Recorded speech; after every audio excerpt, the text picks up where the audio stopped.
here in New York City like 2 years ago. Been building and selling stuff on the web since I was 6. While I was in high school, I built one of the biggest retail pharmacies in Manhattan. Did a bunch of other stuff. I got into food and beverage by getting a tour of the first ever Ghost Kitchen, the company that Travis Kalanick started when he got kicked out of Uber. I got a tour of it by Travis.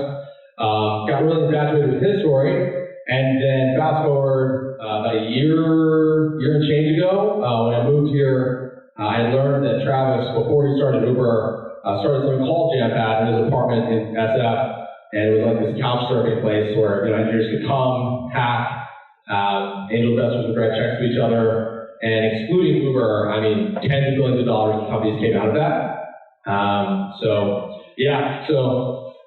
Did the whole pharmacy thing, got into something called 1517 out of the Chill Fellowship in the Bay Area, and then I'm building Sinatra. We're building software for hospitality ecosystem. So that's some of the stuff we've been up to.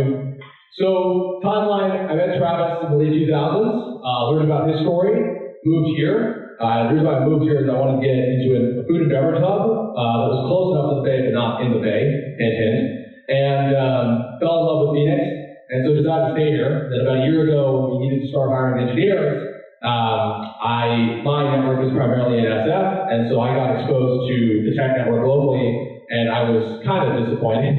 And so that was when, like, all right, let's cause somewhat of a ruckus and start to change some things. So then I started Jampad.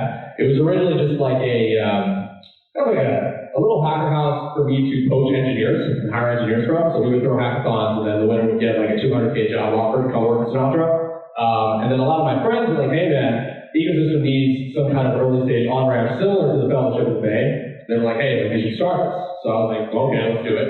So fast forward to today, we've had, the slide says over 2,000 applicants. By now it's almost 3,000 applicants. We've led in about 12 people. And founders of the group have raised over $17 million for what they're building.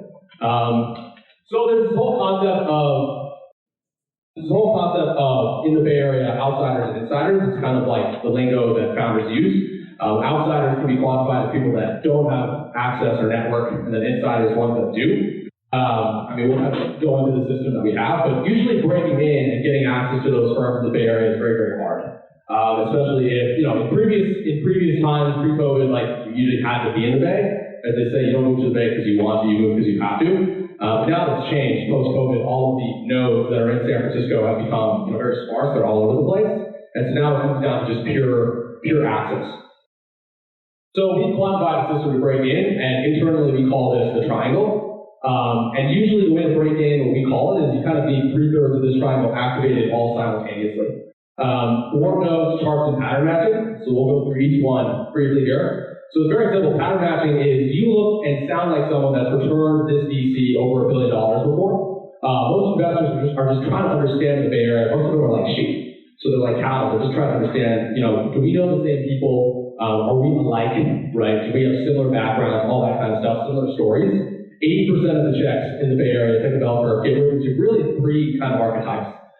Child prodigies, hence the Chill Fellowship, finance consulting bros, hence why you see a lot of like ex-McKinsey, HBS guys that get back, HBS being Harvard Business School, things like that. And then, I used to run product at Apple, or I was early at Figma, or Snap, or something like that, or someone like that, and they're usually technical. Those are 80% of the checks. The remaining 20% of developer is if you're good enough of a storyteller. There are definitely edge cases. Then you can wiggle your way in, but you've got to be a brilliant storyteller. If you really don't fit one of those 3 archetypes, that's just how it works.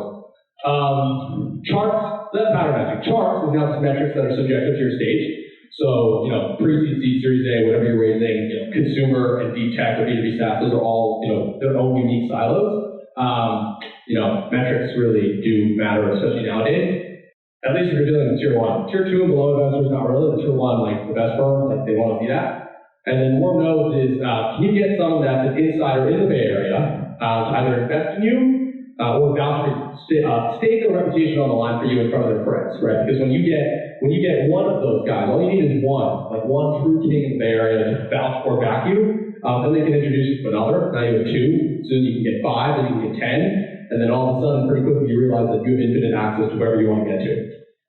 So that's the concept of nodes. And then within Jampad, some case studies are, Some stuff happened with Sinatra and then Moderate. So both became venture backed. Moderate half a year ago, Sinatra about a year ago. Both Jay's a very close friend of mine.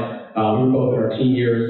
I just turned 20. Jay's still 16. We both were in 15, 17 out of the fellowship. When we were kids, we were both building a lot of cool stuff. So we had already a few hits of like signal. Like what most people don't know about a lot of these younger founders that like hit very quickly is when they were like 10, 12, 13, 14, they were like working on a lot of stuff. So like, for example, Zuck at Facebook, before he started Facebook, I think it was called Zucknet that he built and like, internally for his like family dental office and for the family, it was like a chat system and built some kind of game, I think, that he sold to Microsoft or got offered like $1 million for Microsoft to turn him down. Classic Zuck. And so that's one example. There's another founder that's in stealth right now that's raised over 8 figures for what they're building right now. And so, well, yeah, 8 figures. And so that archetype for a founder was, he was previously backed twice by the Bay Area. Not so much like the consulting finance path, but definitely friends giving them access, right? So multi-time founder, that's a very specific archetype. And then the last one is a friend of mine who's starting Tune. He isn't publicly announced yet, but he just closed around like 7 figures, the seed round from the Bay Area.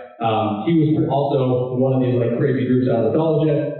Was early a very big startup, and so very technical, like very, very technical, and absolutely brilliant engineer. So that's kind of the summary of the system. Usually to break in, you need 3/3 of that triangle. It's definitely subjective and contextual to like who you are and what you're building, and it's just like it's deal by deal. But usually what we've noticed is there's a system that if you have 3/3 of that triangle activated, have metrics, you have access, and you pattern match well, like you can storytell yourself and pattern match well, then you can break it. So that's the system that we have, so I'm happy to answer questions or anything.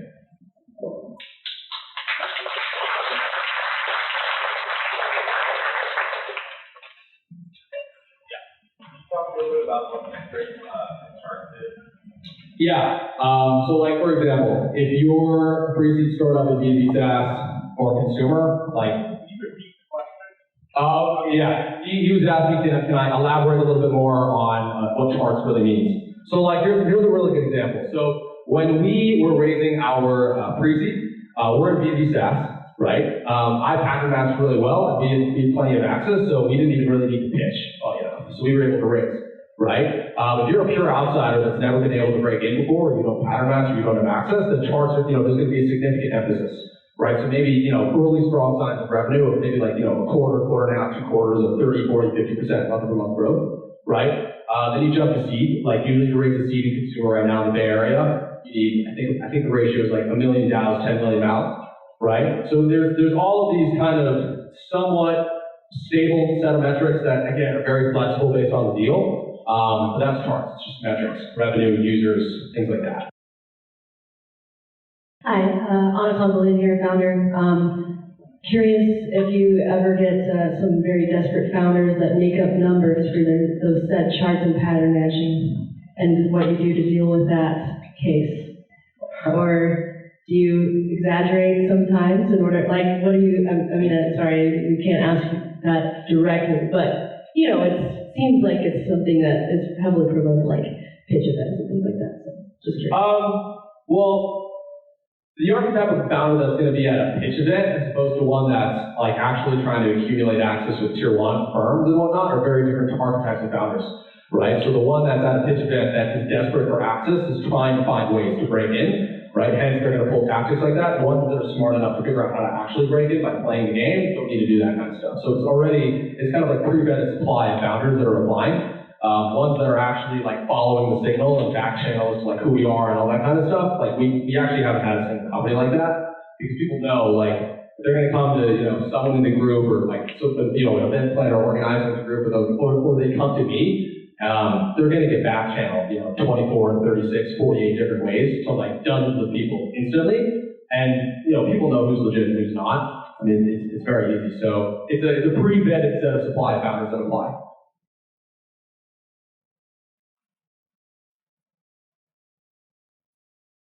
How many Arizona companies are you seeing getting tier 1 investment deals right now? Say that again. How many Arizona companies are you seeing getting tier 1 investment deals right now?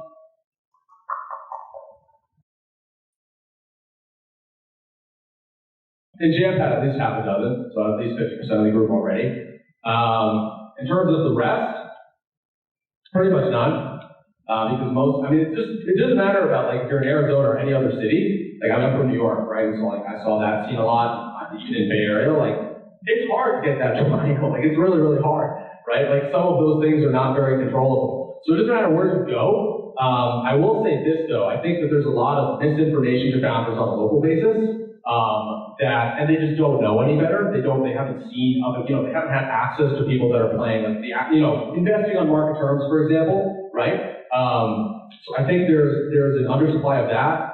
I think what would increase the rate of founders, because there's definitely a set of supply of founders locally that could be backed by tier one investors. It just comes down to a lack of an on-ramp to get to that stage, right? Because what you don't want is on your first pitch, try going to pitch, roll up both at Sequoia, because then you're gonna burn that intro, and then you can't go back to Sequoia, right? So locally there aren't any on-ramps. Everything's pretty, everything's antiquated, nothing's centralized and dense, but it's changing very quickly. So I think there are really two sides of town locally. Everyone that's been here for a long time, that's kind of our side of town. And our side of town is a lot of these new transplants that are coming in or coming out of the weeds. Like I didn't know this, but like half Jampad is from the fellowship. I had no idea for 15, 17. Like they've been here for years. Nobody knew, right? They're all like young 20-somethings that are absolutely brilliant that are getting venture back now. So at least half of Jampad is, and that number will probably increase. Outside of that, I don't know. It's also, a lot of people are playing a very different game, right? There's also just not a lot of venture backable companies here, right? That can actually, in like 5 or 6 years, hit at least 100 million of ARR or something like that, or get to half a billion users very quickly. And that's hard, right? So it doesn't matter if you're here or in the Bay Area. Like, it doesn't matter. Like that stuff is very hard anyway. And one more thing to that also, like if you look at the batches of YC companies today, I mean like a third of YC batches are coming from like, Latam or something like that, or Africa, right? So founders are becoming very, very sparse, right? So it's not an Arizona problem. This is just a general problem. Like it's hard to find great founders. They get it. It's just hard, and then great companies on top of it.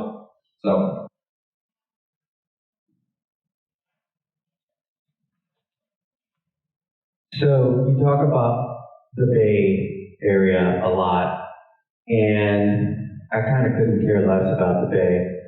I want to see Phoenix grow and develop that kind of system.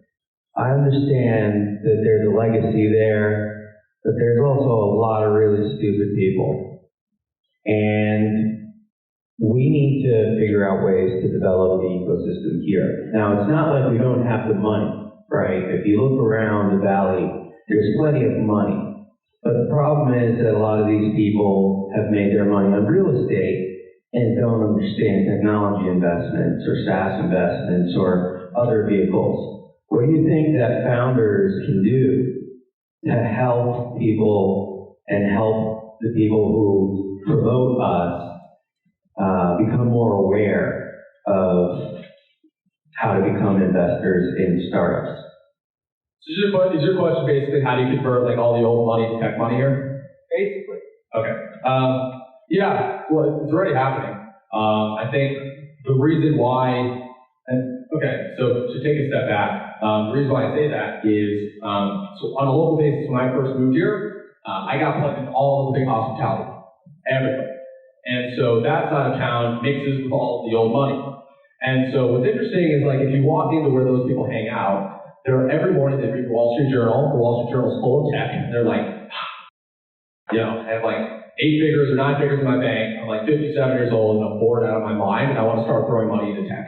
Most of those people don't know where to start. They don't know how to start. But what's happening is there's now this bridge that's been built because of the people that met me and they got kind of on the ground floor of what we're building that started to learn how to invest on market terms because say what you want about like the Bay Area and it doesn't matter. I'm all pro Arizona too, but there's definitely a lot of tactical stuff, the quantitatives about how the Bay does business that I think should replicate, right? There's a lot of, for example, here's a great example. If you're a founder locally and and you take money on Arizona terms from most Arizona investors, and then your company explodes, and you go to the Bay Area to raise like real money, they can't invest because your cap table is screwed.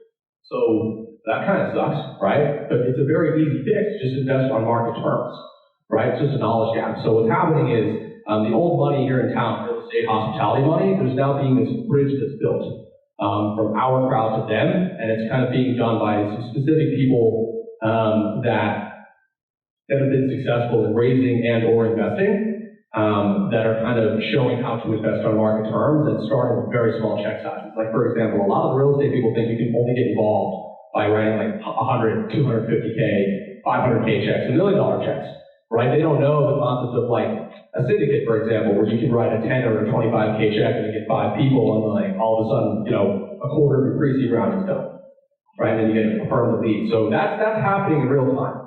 That's happening in real time, and as more companies with that signal pop up and appear, and then build a bridge to those people properly, right? Because there's a game to play in tech, there's also a game to play with them. That money gets converted rather quickly. So that's already happening. You mentioned the game to play, and you mentioned the triangle of three pieces to kind of jump into the kind of ecosystem you're in right now. What advice would you give to begin that, in a sense? Is it just networking, making sure your financials and making sure your presentation is tight? What advice would you give to someone who's trying to get into that world that maybe has an idea or a startup? I would look at 3/3 of the triangle, and then I would just then look at yourself and be like, okay, what cards do I have to play?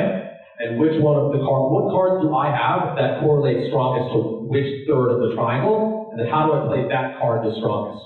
Right? Like, don't try to be someone you're not. Don't try and put on a mask and be fake. People are going to smell it from a mile away. And most of these tech people are not like in-your-face New Yorkers like me. They're just going to be like, they're going to look at you and be like, all right, yeah, like, shoot me an email, dude, or hit me up on Twitter, but they're going to talk to you again. Right? And then there goes access, right? Like, so you burnt that. Yeah, I would just be very self-aware about what cards you've been dealt, and then which ones correlate strongest to the triangle, and play your hand hardest that way. To maybe go off on that for a second, you talked about burning those bridges. So do you believe that once you burn that, there's really no way back, or do you think that possibly you may be able to pull back? So I guess the important is make sure you're clutch the first time around, or do you think maybe you can pull back? I wouldn't say try and be clutch. I would say just like learn how to play the game. A part of learning how to play the game is don't go to Sequoia when like you're not ready to pitch Sequoia, right?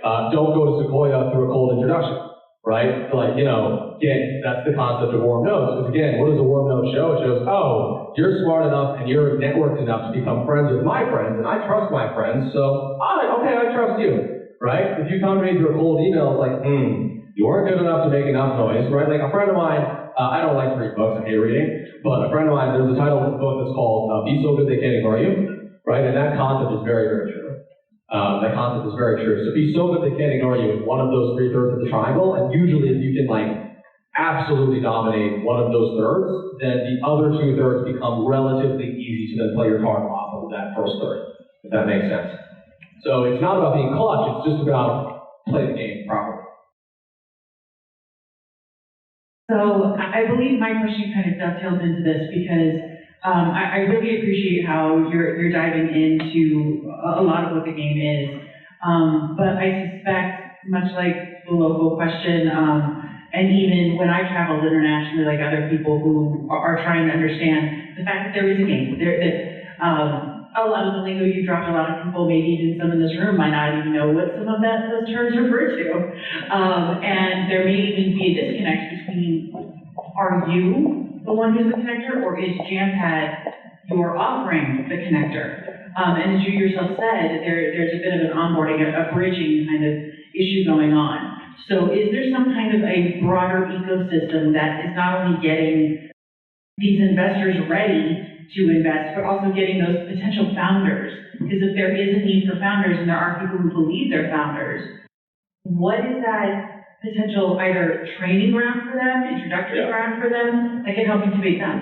Yeah, so we talk a lot about this, and the reality is, you know, the rarity for someone to have that specific triangle is, I mean, slim to none. Right, again, like there's been 3,000 people who applied, and we've let in a dozen, and at first we had 2 dozen, and then I kicked half of them out.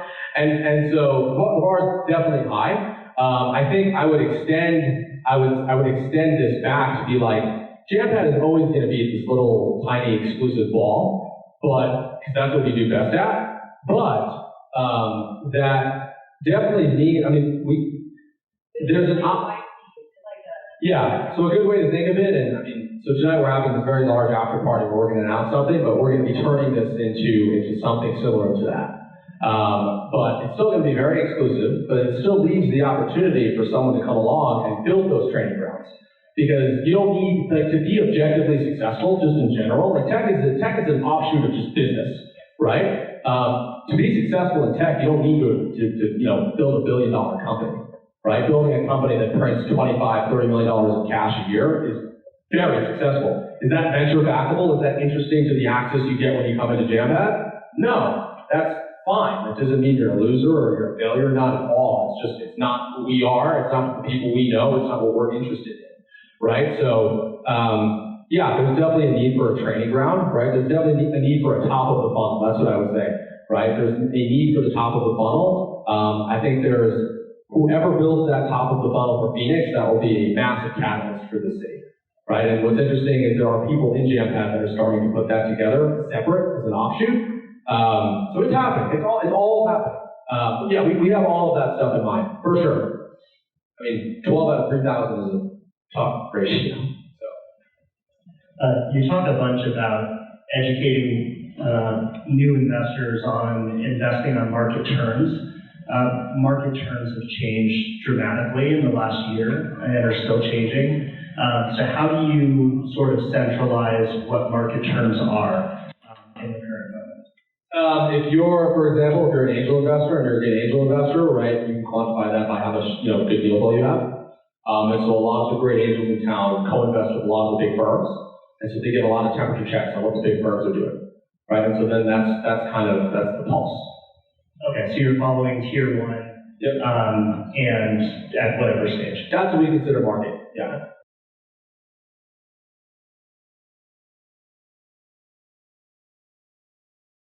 Hey, Adam. How you doing? Great. It's Friday Startup Week, man. So I have a question because I understand the importance of the exclusivity in your model, but here we are talking about local and, essentially everyone here is a part of the community that we're building, right, with the various strategic partners that we have, whether it's Startup Week, yes, PHX, Arizona State, University of Arizona, Maricopa County, City of Phoenix, and Venture Cafe. So I think I need to better understand how Jampad is going to play into that in the next 5 or 10 years so that I can better support you with the community that we're building.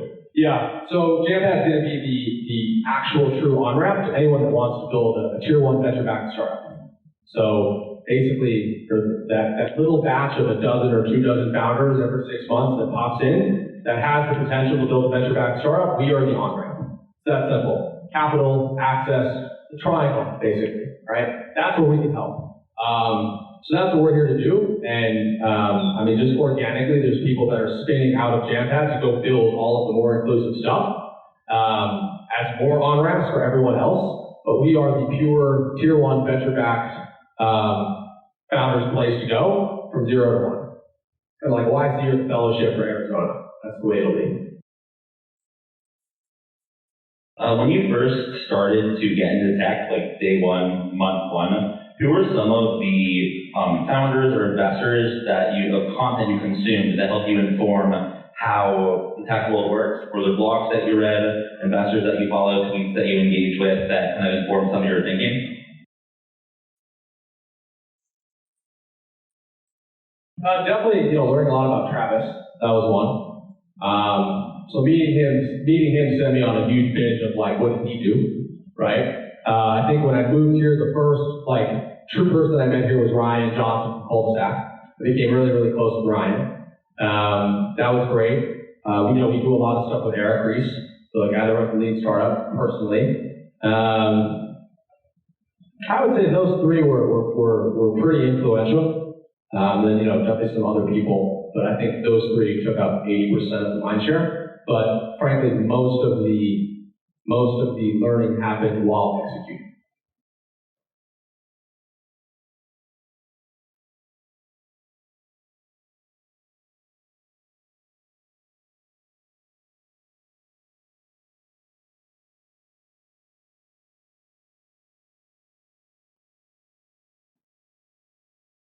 Quick question about on the tech side. You talk a lot about like tech folks. What about non-tech people? Do you get a lot of flow and activity from those folks? Because I think there's people who don't have a deep engineering background that have some other skill sets that want to get into it. And can you elaborate about that, please? Well, yeah, I think number one, on a local basis, it's definitely a lot of the hospitality or real estate money on the investor side of things.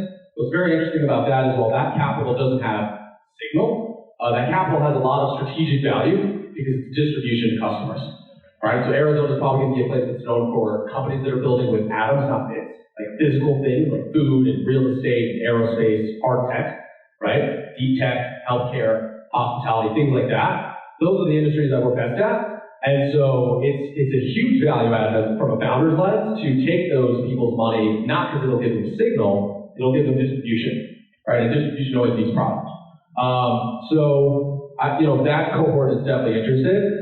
And then also on the flip side, that cohort is also interested in like, I want to get into tech, and like I know what this industry needs. Like, where do I get started, right? So again, it kind of goes back to her question of like, what does that top of the funnel look like, right? Like engineering boot camps, 0 to 1 boot camps, right? And then see kind of where those people graduate off to, right? I mean, it's like, I look at startups very much like sports. I played tennis in the USTA when I was in New York, and it's like, not everyone's going to be able to play pro sports or that kind of thing. I mean, like, how many kids play, basketball in America? Well, there's 60 people that get drafted to the NBA every year. Like, you're playing the lottery, right?